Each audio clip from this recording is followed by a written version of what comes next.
It's 2024. Here in just a little under a month, we're going to have an election that takes place and a new president is going to be decided. It could be Donald Trump or it could be Kamala Harris. We're currently serving under Joe Biden at this time.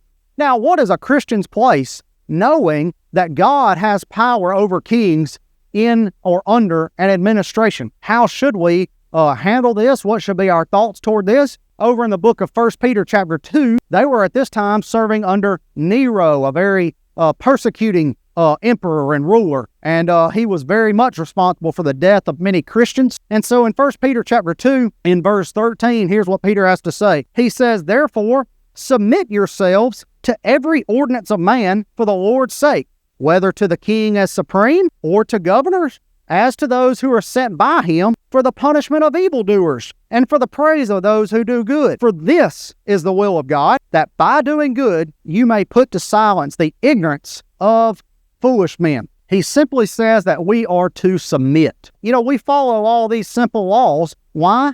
Well, it's because we're just simply submitting to our governing authorities, whether that's here in Brookhaven, whether that's the state of Mississippi, or whether that's on a federal level. Paul had some things to say about how we as Christians handle submission to kings and rulers and other people. There in 1 Timothy chapter 2, he says, "Therefore I exhort, first of all, that all supplications, prayers, intercessions, and giving of thanks be made for all men, for kings, and for all who are in authority, that we may lead a quiet and peaceable life in all godliness and reverence." We're to pray for the kings and the governors and all the authorities. Now, how many times have you prayed for Joe Biden? How many times have you or had you prayed for Donald Trump? Have you prayed for Kamala Harris?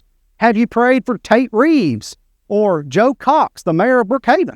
How often do we actually follow this clear black and white command? The Bible says that we're to submit and we're to pray for them. We're not to be involved with them.